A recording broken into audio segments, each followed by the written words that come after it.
আজকের পর্ব শুরু হয় সন্ধ্যার নরম আলো আর উৎসবের সাজে। বাড়ির চারপাশে রঙিন আলো, ফুলের তোরণ, সবাই ব্যস্ত উৎসবের আয়োজন নিয়ে। কিন্তু এই উৎসবের মাঝে লাজুর মনে জমে আছে একরাশ কষ্ট আর না বলা কথা। সে আজ অনেক দিনের জমে থাকা অনুভূতি প্রকাশ করবে, এমন ইঙ্গিত তার চোখে মুখে। অনুভব ব্যস্তভাবে অতিথিদের দেখাশোনা করছে, সবাই তাকে প্রশংসা করছে দায়িত্বশীল ছেলে হিসেবে।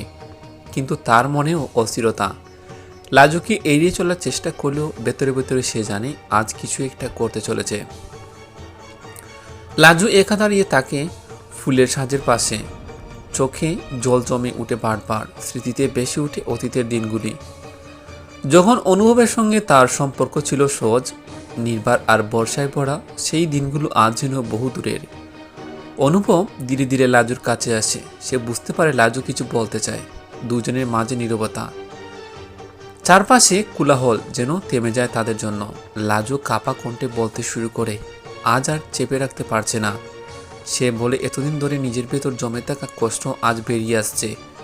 নতুনভাবে অবাক হয়ে তাকিয়ে থাকে। সে বুঝতে পারে না কিভাবে পরিস্থিতি এত জটিল হয়ে উঠল। লাজু বলে সে কখনোই চায়নি সম্পর্ক ভেঙে যাক, কিন্তু প্রতিদিনের অবহেলা, ভুল বোঝাবুঝি আর সন্দেহ তাকে ভেতর থেকে শেষ করে দিচ্ছে। অনুভবের চোখে জল এসে যায়। সে স্বীকার করে দায়িত্ব আর পারিবারিক চাপে সে অনেক সময় লাজু অনুভূতিগুলো বুঝতে পারেনি। এই সময় বাড়ির অন্য সদস্যরা দূর থেকে বিষয়টা আঁচ করতে পারে। সবাই উৎকণ্ঠায় তাকিয়ে থাকে। কি হবে এবার? লাজু বলে সে অনুভবকে এখনো ভালোবাসে, কিন্তু এই ভালোবাসা এখন ব্যথায় ভরা। প্রতিদিন নিজেকে প্রশ্ন করে সে কি সত্যি অনুভবের জীবনে প্রয়োজনীয়, নাকি কেবলের দায়িত্বের বোঝা। অনুভব আবেগে ভেঙে পড়ে। সে বলে লাজু তার জীবনের সবচেয়ে গুরুত্বপূর্ণ মানুষ। সে কোনোদিন ইচ্ছা করে কষ্ট দেয়নি, কিন্তু বাস্তবতা, পারিবারিক দায়িত্ব, সমাজে চাপ তাকে এমন জায়গায় এনে ফেলেছে যেখানে সে নিজের অনুভূতি প্রকাশ করতে ভুলে গেছে। দুজনে কথোপকথনে পুরনো স্মৃতি ফিরে আসে। প্রথম দেখা ছোটো ছোটো মুহূর্ত, হাসি, ঝগড়া, আবার মিল, সব কিছু যেন চোখের সামনে ভেসে ওঠে। লাজু বলে এই স্মৃতিগুলোই তাকে আজও আটকে রেখেছে। অনুভব বলে সে চায় নতুন করে শুরু করতে, ভুলগুলো শুধরে নিতে, কিন্তু লাজু নিশ্চিত নয় সে আবার বিশ্বাস করতে পারবে কিনা। এ সময় পরিবারের বড়রা এগিয়ে আসে। তারা দুজনকে শান্ত করতে চেষ্টা করে। তারা বোঝায় সম্পর্ক মানে শুধু ভালো সময় নয়, কষ্ট আর ভুল বোঝাবুঝির মধ্য দিয়েও একসাথে থাকার নামই সম্পর্ক।